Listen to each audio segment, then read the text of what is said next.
நண்பர்களே, இன்னும் ஒரு இனிய காலை பொழுதில் தீதும் நன்றும் நிகழ்ச்சியில் உங்களை சந்திப்பதில் மிக்க மகிழ்ச்சி அடைகிறேன். இன்றைக்கு ஒரு சுவாரஸ்யமான தினத்தை பற்றி நாம் பேசப்போகிறோம். நாம் எல்லா நாளுமே அப்படிப்பட்ட தினங்களை பற்றி, இன்னும் சொல்லப்போனால் நமக்கு தெரியாத, நம் கவனத்திற்கும் வராத சில முக்கியமான சர்வதேச தினங்களை பற்றி நாம் நிறைய நாள் இந்த நிகழ்ச்சியில் பேசியிருக்கிறோம். அப்படிப்பட்ட ஒரு தினம்தான் உலக உருளைக்கிழங்கு தினம். உருளைக்கிழங்கிற்கு ஒரு தினமா? ஆம், இன்றைக்கு உலக உருளைக்கிழங்கு தினம்தான்.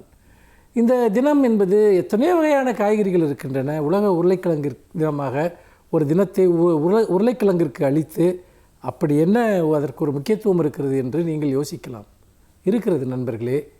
உருளைக்கிழங்கு ஒரு மிகச்சிறப்பான ஒரு உணவு வகை. இன்னும் சொல்லப்போனால் ஒரு சர்வதேசத்தன்மை கொண்ட ஒரு உணவு வகை என்று சொல்லலாம். சில பயிர்கள், சில உணவுப் பொருள்கள், சில காய்கறிகள், சில குறிப்பிட்ட பிரதேசங்கள், நாடுகளோடு தான் அதிகம் தொடர்புடையவையாக இருக்கும். ஆனால் உருளைக்கிழங்கு இன்றைக்கு எத்தனை நாடுகளில் பயிரிடப்படுகிறது தெரியுமா? 159 நாடுகளில் உருளைக்கிழங்கு பயிரிடப்படுகிறது. அதோடு மட்டுமல்ல, 5000 வகையான உருளைக்கிழங்கு வகைகள் இருப்பதாக சொல்கிறார்கள். என்ன, கேட்பதற்கே பிரமிப்பாக இருக்கிறதா? உருளைக்கிழங்கிற்கு பல தனித்துவங்கள் உள்ளன. 8000 ஆண்டுகளுக்கு முன்பு ஆண்டிஸ் மலைப்பகுதியில், அதாவது இப்பொழுது இருக்கக்கூடிய அந்த தென் அமெரிக்க பகுதியில் தான் முதலாக பயிரிடப்பட்டதாக வரலாற்று குறிப்புகள் சொல்லுகின்றன. பின்பு அது 16ஆம் நூற்றாண்டில் ஐரோப்பிய பயணிகளின் மூலமாக ஐரோப்பாவிற்கு கொண்டு வரப்பட்டு ஐரோப்பாவில் பயிரிடப்படுகிறது. பிறகு அங்கிருந்து போர்த்துகீசிய வணிகர்களின் மூலமாக 17ஆம் நூற்றாண்டில் இந்தியாவிற்குள் அது பரவுகிறது. பின்னர் ஐரோப்பியர்களும் உருளைக்கிழங்கு பயிரிடுவதை இங்கு ஊக்குவிக்கிறார்கள். உருளைக்கிழங்கு பயிரிடுவதில் ஒரு சிறப்புத்தன்மை என்னவென்றால், அது கடுமையான வெப்ப பிரதேசங்களிலும் வளரும், மிகுந்த குளிர் பிரதேசங்களிலும் வளரும். அதோடு மட்டுமல்ல, மிக குறைவான நிலத்தடி நீரை அதற்கு போதும் வளர்வதற்கு. இதன் காரணமாக ரெண்டாவது, குறைவான ஒரு நிலப்பகுதியிலேயே அதை செம்மையாக பயிரிட முடியும். இதன் காரணமாக உருளைக்கிழங்கு உற்பத்தி என்பது இன்றைக்கு உலகம் முழுக்க பரவலாக இருப்பதுடன் அது விவசாயிகளுக்கு, முக்கியமாக பெண்களுக்கு, இவர்களுக்கெல்லாம் ஒரு பெரும் வேலை வாய்ப்பை தரக்கூடிய ஒரு பயிராக இருக்கிறது. அதோடு மட்டுமல்ல, பல்வேறு வகையான சத்துக்கள் உருளைக்கிழங்கில் இருப்பதாக சொல்கிறார்கள். அதாவது விட்டமின் பி, விட்டமின் C6, அதே போல் மக்னீசியம், இப்படி பல வகையான ஊட்டச்சத்துகள், இன்றைக்கு புரதச்சத்துகள் அதில் இருப்பதாக சொல்லப்படுகிறது. அதோடு மட்டுமல்லாமல் அது ஒரு கொழுப்பு இல்லாத ஒரு ஆரோக்கியமான ஒரு உணவாக உருளைக்கிழங்கு இருக்கிறது. பின்னால் நாம் சமைக்கிற போது கொழுப்பை உண்டாக்கக்கூடிய பல பொருட்களை அதில் இணைத்து அதனுடைய தன்மையை மாற்றி விடுகிறோம். ஒரு மனித உடலுக்கு ஆரோக்கியக்கேட்டை விளைவிக்கக்கூடிய எந்த தன்மையும் அதில் இல்லை என்பதை சொல்லுகிறார்கள்.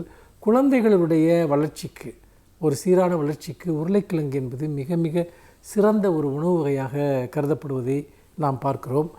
இப்படிப்பட்ட நிலையில் உருளைக்கிழங்கு பல விதங்களிலும் இன்றைக்கு அது உணவு ரீதியாகவும் பொருளாதார ரீதியாகவும் வேளாண்மை சார்ந்து மிக முக்கியமான ஒரு பொருளாக, ஒரு பன்முகத்தன்மை கொண்ட உலகளாவிய ஒரு உற்பத்தி பொருளாக அது இருப்பது என்பது நமக்கு ஆச்சரியமாக இருக்கலாம். ஆனால் அதுதான் உண்மை. உருளைக்கிழங்கினுடைய வரலாறு என்பது உலகளாவிய வரலாறு. உலகம் முழுக்க உருளைக்கிழங்கு பயிரிடுகிறது என்பது மட்டுமல்ல, பல்வேறு வகைகள். இந்தியாவில் அதை நாம் குழம்பில் பயன்படுத்துகிறோம். பிரான்ஸ் போன்ற நாடுகளில் அதை இன்றைக்கி ஃப்ரெஞ்ச் ஃப்ரை போன்ற பொருள்களாக செய்கிறார்கள். நாம் இங்கு கூட அதெல்லாம் வந்துவிட்டது. பல நாடுகளிலும் அது பல வகையான உணவுப் பொருள்களாக அது மாற்றி செய்யப்படுகின்றன. ஒவ்வொரு நாட்டினுடைய பண்பாட்டு வாழ்க்கையின் மிக முக்கியமான உணவுப் பொருளாக உருளைக்கிழங்கு இருக்கிறது. உருளைக்கிழங்கு நம் நண்பன். உருளைக்கிழங்கு நம்முடைய முக்கியமான ஒரு ஆதாரமான ஒரு உணவுப் பொருள். உருளைக்கிழங்கினுடைய பயன்களை விரிவாக யோசிக்கவும் புரிந்து கொள்ளவுமே இந்த நாள். மீண்டும் இன்னும் ஒரு சுவாரஸ்யமான செய்தியோடு சந்திப்போம். நன்றி, வணக்கம்.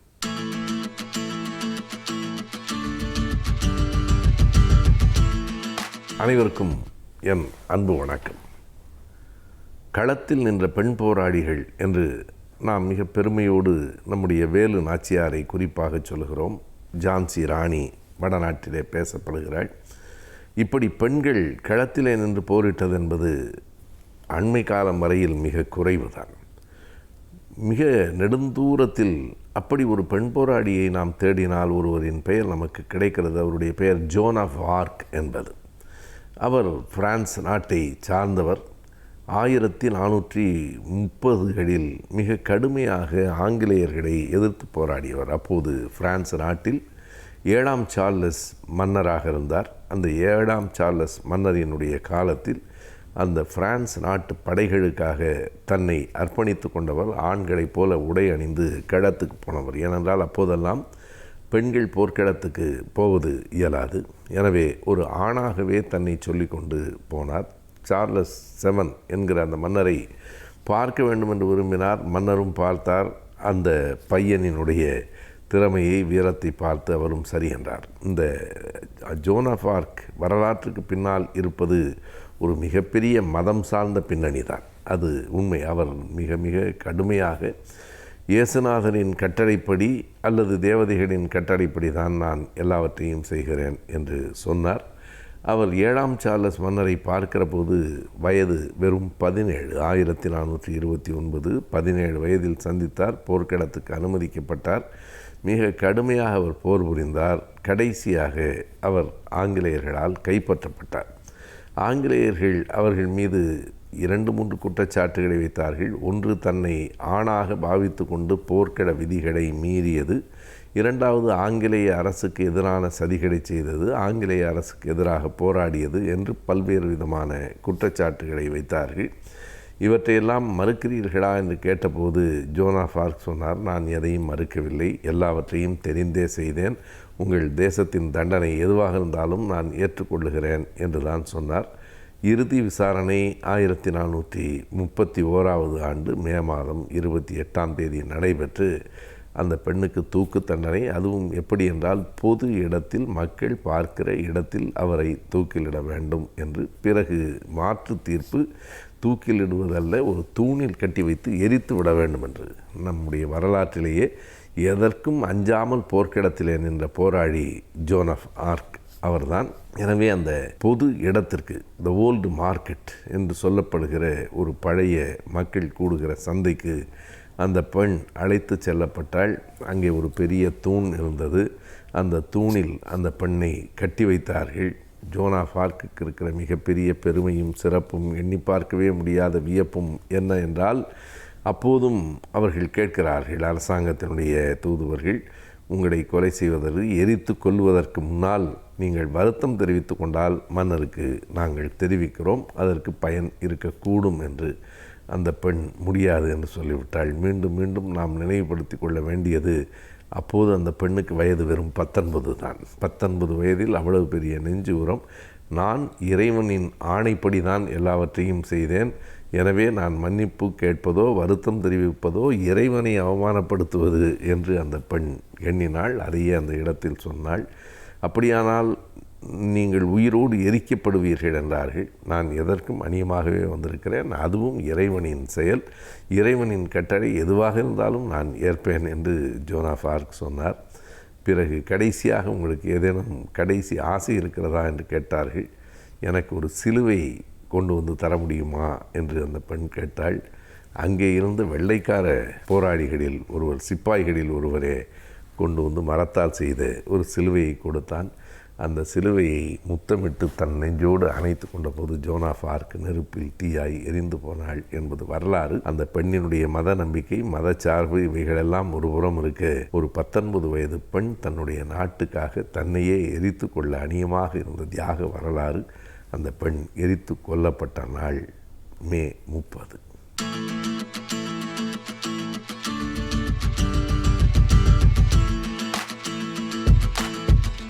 வணக்கம் நேயர்களே.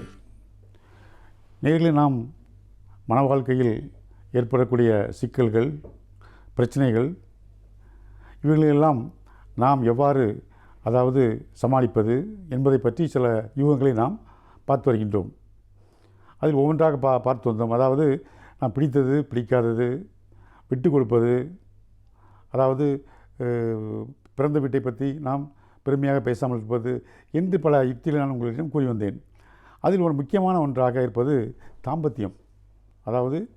மன வாழ்க்கையில் தாம்பத்தியம் என்பது பொதுவாக செக்ஸ் என்று சொல்கின்றோம். அதை பற்றிய பாலியல், இதை பற்றிய பிரச்சனைகள், அதை பற்றிய விவரங்களை எல்லாம் நாம் வெளிப்படையாக சொல்வதற்கு நாம் இன்றும் வெளிப்படையாக சொல்லக்கூடிய ஒரு நிலைமை இன்னும் வரவில்லை. அதுபோல் ஒரு சந்தர்ப்பம் தான் நிலவுகின்றது. பால்வினைகளை பற்றி பாலியல் பற்றி விரிவாக வெளிப்படையாக சொல்வதற்கு முடியாத ஒரு நிலையில் இருக்கின்றோம். அதாவது செக்ஸ் சொல்கின்றோம். செக்ஸ் என்றால் என்ன என்று அதாவது கேட்டோம் என்றால், செக்ஸ் என்பது லத்தீன் லாங்குவேஜில் அந்த காலத்தில் அதாவது மருத்துவத்துறையில் கிரேக்கர்கள் லத்தீன் இவர்கள் தான் அவர்கள் கை ஓங்கியிருந்தது. அவர்களுடைய மொழிகள் தான் இன்றும் மருத்துவத்துறையில் நாம் பின்பற்றி வருகின்றோம். அதாவது அது லத்தீன் மொழியில் செக்ஸ் என்றால் என்ன என்றால் பிரி என்று அர்த்தம், டிவிஷன் 2 மேஜர் பிரிவுகள், பைஃபர்கேஷன் என்று அர்த்தம், 2 மேஜர் பிரிவுகள் என்று அர்த்தம். அதை செக்ஸஸ் என்று கூறினார்கள். அந்த செக்ஸ் என்பது என்னவென்றால், அதாவது அது வாழ்க்கையில் எவ்வாறு அது பயன்படுகிறது என்றால் வாழ்க்கைக்கு ஒரு முக்கியமான ஒன்றாக அமைகின்றது. அதாவது நம் வாழ்வை ஆரோக்கியமாக வாழ்வதற்கும் செக்ஸ் உதவுகின்றது. அது மட்டுமல்லாமல் நாம் நீண்ட ஆயுளுடன் வாழ்வதற்கும் அது உதவுகின்றது. வாழ்வு அர்த்தமுள்ளதாக மாறுவதற்கும் அது உதவுகின்றது. வாழ்க்கையில் அர்த்தம் வேண்டுமானவா, அர்த்தமுள்ள வாழ்க்கைக்கு அது உதவுகின்றது. ஆக ஒவ்வொரு கட்டத்திலும் அது செக்ஸ் என்பது நமக்கு அதாவது உதவுவதாக இருக்கின்றது. ஆரோக்கியமான வாழ்வு, அர்த்தமுள்ள வாழ்வு, நீண்ட ஆயுள் உள்ள வாழ்வு இன்று நமக்கு அது பெரும் பங்கினை நமக்கு பகிர்கின்றது. அதாவது விஞ்ஞான முறை எடுத்துக்கொண்டோம் என்றால் எப்படி என்றால், விஞ்ஞான முறையில் உடல் ரீதியாக எடுத்துக்கொண்டோம் என்றால், அதாவது இருதயத்திலிருந்து நேரடியாக பிளட் சப்ளை எங்கு செல்கின்றது, தாம்பத்தியம் நடக்கும் நேரத்தில் அதை சப்ளை ஆகின்றது. அதாவது இதயம் தன்னுடைய சப்ளை ஒவ்வொரு ஆர்கன்களுக்கும் லிவர் இருக்கின்றது, கிட்னி இருக்கின்றது, லங்ஸ் இருக்கின்றது, ஒவ்வொன்றுக்கும் அது பிரான்ச் மூலமாக மெயின் பிரான்ச் என்று சிறு பிரான்ச் என்று அப்படி தான் செல்கின்றது ஒவ்வொரு உறுப்புகள் வேலை செய்வதற்கும். ஆனால் இந்த தாம்பத்தியத்தில் இந்த செக்ஸ் இந்த செயல்படும் நேரத்தில் 5 புலன்களும் மனிதனுடைய 5 புலன்களும் ஒன்றாக இணைந்து செயல்படக்கூடிய நேரம் அது. அதாவது கோஆர்டினேஷன், கோஆபரேஷன் என்று ஒன்றுக்கொன்று கோஆர்டினேட் பண்ணி ஒத்துழைத்து மொத்தமாக ஒரே நேரத்தில் பணி செய்யக்கூடிய அந்த நேரம்தான், அதாவது செயல்படக்கூடிய நேரம்தான் நமக்கு தாம்பத்தியம். அந்த நேரத்தில் இருதயம் என்ன செய்கின்றது, நேரடியாக தன்னுடைய கண்ட்ரோல் எடுத்துக்கொண்டு நேரடியாக இரத்த சப்ளை அங்கே செலுத்துகின்றது. உடலில் இந்த அளவுக்கு ஒத்துழைக்கின்றது பாருங்கள். அது மட்டும் இல்லாமல் அதை கண்ட்ரோல் பண்ணக்கூடிய, அதாவது தாம்பத்தியம் செக்ஷன் சொல்கின்றோமே, அதை கண்ட்ரோல் பண்ணக்கூடிய இடம் மூளையில் இருக்கின்றது. அதற்கு அருகில்தான் அறிவுத்திறன் உள்ள இடமும் இருக்கின்றது. இந்த 2 கண்ட்ரோல் ரூமும் மூளையில் அருகருகே இருக்கின்றது, அருகாமையில் இருக்கின்றது, அடுத்தடுத்து இருக்கின்றது. ஆகவே அதாவது அறிவுத்திறன் அதிகமாக இருந்தாலும் அது ஸ்டிமுலேட் பண்ணுகின்றது, இது அதிகமாக இருந்தாலும் அதை ஸ்டிமுலேட் பண்ணுகின்றது. இவ்வாறாக அடுத்தடுத்து இருக்கின்றது. எவ்வளோ ஒற்றுமையாக இருக்கின்றது. அது மட்டுமல்லாமல் அதாவது நாம் பார்க்கின்றோம், அதாவது உடல் மட்டுமல்ல உள்ளம் கூட, அதாவது தாம்பத்தியம் என்பது தனி மனிதனுடைய வாழ்க்கை, தனி மனித சுதந்திரம் என்றால் கூட இருவரும் இணைந்தால்தான் நாம் அதை செயல்படுத்த முடியும். அதே நேரத்தில் அதாவது அது உடல் சம்பந்தமான ஒரு ஒன்றுதான், உறவுதான். இருந்தாலும் மனம் அங்கே முக்கியத்துவம் பெறுகின்றது, மனமும் அதில் பங்கேற்கின்றது. எவ்வாறு என்றால் திருப்தி. நமக்கு திருப்தி என்பது எப்படி கிடைக்கின்றது, நாம் உடல் மூலமாகத்தான் அதில் நாம் தாம்பத்தியம் என்பது கிடைக்கின்றது அந்த செயலில். அதே நேரத்தில் நாம் அதாவது திருப்தி என்று ஒன்று உண்டு. திருப்தி அடைந்தால் தானே நமக்கு திருப்தி என்று ஒன்று வரும். அது முடிவு கொண்டு வருவதற்கு ஒரு திருப்தி தேவைப்படுகின்றது. அந்த திருப்தி எங்கிருந்து வருகிறது, மனத்திலிருந்து வருகிறது, மனம். ஆகவே அதாவது தாம்பத்தியத்தில் உடல் ரீதியாக இருந்தாலும் உள்ளமும் முக்கியமாக ஒரு பங்கை ஏற்றுக்கொள்கிறது. ஆகவே இது வாழ்க்கைக்கு முக்கியமான ஒன்று. இருந்தாலும் நாம் அதாவது செக்ஸ் என்ற வார்த்தைகளை சொல்வதற்கு நம்முடைய சமுதாயத்தில் சில ஸ்டிக்மாக்கள் இருக்கின்றது, அடைமொழிகள். அது மட்டுமல்லாமல் மற்ற பெயரெல்லாம் இருக்கின்றது. வெளிப்படையாக சொல்வதற்கே முடியாத ஒரு சந்தர்ப்பம் நிலவுகின்றது. அதனால்தான் இன்று அதாவது என்ன சொல்கின்றார்கள் என்றால், வாழ்வியல் மருத்துவம், வாழ்வியல் கல்வி என்று சொல்கின்றார்கள். அதாவது வாழ்வியல், அது மருத்துவவியல் கல்வி அப்படி என்று சொல்கின்றார்கள். குடும்பவியல் கல்வி என்று கூறுகின்றார்கள். அதை நாம் அழகு தமிழில் சொல்ல வேண்டும் என்றால், நம்முடைய அழகு தமிழில் அர்த்தமுள்ளதாக சொல்ல வேண்டும் என்றால் அதுக்கு தாம்பத்தியம் என்று சொல்லலாம். தாம்பத்தியம் என்பது ஒரு புண்ணியமான வார்த்தை, ஒரு கண்ணியமான வார்த்தை. நாம் அதை பயன்படுத்திக் கொள்ளலாம். ஆகவே தாம்பத்தியம் மனிதனுடைய திருமணத்தில் தாம்பத்தியம் என்பது முக்கிய பங்கு வகிக்கின்றது. தாம்பத்தியம் இல்லாமல் திருமணம் இல்லை. தாம்பத்தியம் இல்லாத திருமணங்கள் அதாவது நிலைக்கலாம். ஆனால் திருமணம் இல்லாத தாம்பத்தியங்கள் நிலைத்ததாக சரித்திரமில்லை. ஆகவே தாம்பத்தியம் என்பது ஒரு முக்கியமான ஒன்றாக இருக்கின்றது. தாம்பத்தியம் அதுவாக நம்முடைய சமுதாயத்தில் எடுத்துக்கொள்ளோம் என்றால், திருமணத்திற்கு அப்பாற்பட்ட தாம்பத்தியத்தை சமூகம் ஏற்றுக்கொள்வதில்லை. அது கண்டிக்கத்தக்கது, அது தண்டிக்கத்தக்கது. நம்ம சமுதாயத்தில் திருமணத்திற்கு அப்பாற்பட்ட தாம்பத்தியம் ஒரு பாலியல் உறவு என்பதை சமூகம் ஏற்றுக்கொள்ளுமா? ஆணாக இருந்தாலும் சரி, பெண்ணாக இருந்தாலும் சரி ஏற்றுக்கொள்ளாது. அதே நேரத்தில் திருமணத்தின் மூலமாக நாம் அடையும் தாம்பத்தியம் இருக்கின்றதே, அதற்கு நம்முடைய சமூகம் என்ன கூறுகின்றது? அதை ஒரு புண்ணியமாக நினைக்கின்றது, ஒரு கண்ணியமாக நினைக்கின்றது, ஒரு மரியாதையாக நினைக்கின்றது. நமக்கு ஒரு மரியாதையும் கிடைக்கின்றது அந்த தாம்பத்தியத்துக்கு. அதை சாந்தி என்று கூறுகின்றோம், மன அமைதி, சாந்தி முகூர்த்தம் என்று கூறுகின்றோம் அல்லவா? திருமணத்தின் மூலம் அதை அடையும் பொழுது அதனுடைய கண்ணியமும் அதனுடைய மதிப்பும் கூடுகின்றது. ஆகவே திருமணத்தில், தாம்பத்தியத்தில், அதாவது இந்த தாம்பத்தியம் ஈடுபடும் போது அதில் சில கட்டுப்பாடு இருக்கின்றன. எழுதாத சட்டம், அது எழுதாத சில சட்டங்கள் இருக்கின்றன, சில கோட்பாடுகள், விதிமுறைகள், கட்டுப்பாடுகள் எல்லாம் இருக்கின்றன. நம்ம சமுதாயம் அதை அமைத்து தந்திருக்கின்றது. ஒரு செயல் இருக்கின்றது வைத்துக்கொள்வோம், ஒரு செயல் இருக்கின்றது, அந்த செயலில் ஒரு லிமிட்டேஷன் இருக்கும். அந்த லிமிட்டுக்குள்ளே நாம் இருக்க வேண்டும். சமுதாயம் ஒன்றை வைத்திருக்கின்றது, ஒரு செயலை. அந்த செயலை நாம் தாண்டும் பொழுது, அந்த செயலை மீறி, அந்த வேலையை மீறி, அந்த ஒரு லிமிட்டேஷனை மீறி நாம் செயல்படும் போது எப்படி இருக்கின்றது? அது சமுதாயத்திற்கு பயன்படும் பொழுது அது சாதனையாக ஏற்றுக்கொள்ளப்படுகிறது. சமுதாயத்திற்கு பயன்படாத இருக்கும் பொழுது, சமுதாயத்திற்கு தீங்கு விளைக்கும் போது அது தண்டனைக்குரியதாக ஆகிறது. ஆகவே சமுதாயம் நாம் அதை தவறு என்றும் சரி என்றும் அதை தீர்மானிக்கின்றது. அதாவது தாம்பத்தியத்தை பொறுத்தவரையில் என்னென்றால், இதுதான் சரி, இதுதான் தவறு என்றில்லை, இதுதான் அளவு, இவ்வளவுதான் அளவு இருக்க வேண்டும் என்றெல்லாம் இல்லை. நம்ம முடிந்தது, முடியாதது, பிடித்தது, பிடிக்காதது, வேண்டியது, வேண்டாதது எல்லாம் அங்கே இருக்கின்றன. அதே நேரத்தில் தாம்பத்தியத்தில் வக்கிரங்கள் இருக்கின்றது, கொடுமைகள் இருக்கின்றது, துன்பங்கள் இருக்கின்றது, விவகாரங்கள் இருக்கின்றன, கொடுமைகள் இருக்கின்றன, இதெல்லாம் இருக்கின்றன. இதையெல்லாம் கட்டுப்படுத்ததான் சமுதாயம் சட்டங்களை, எழுதாத சட்டங்களை இயக்கி வைத்திருக்கின்றது, கட்டுப்பாடுகளை. அந்த கட்டுப்பாட்டுக்குள் இருக்கும் பொழுதுதான் அந்த தாம்பத்தியம் சிறப்பை பெறுகின்றது. ஆகவே இன்றைய இளைஞர்கள் தாம்பத்தியத்தை பொறுத்தவரை எப்படி இருக்கின்றார்கள் என்பதை நாம் அடுத்த முறை சந்திப்போம். நன்றி, வணக்கம்.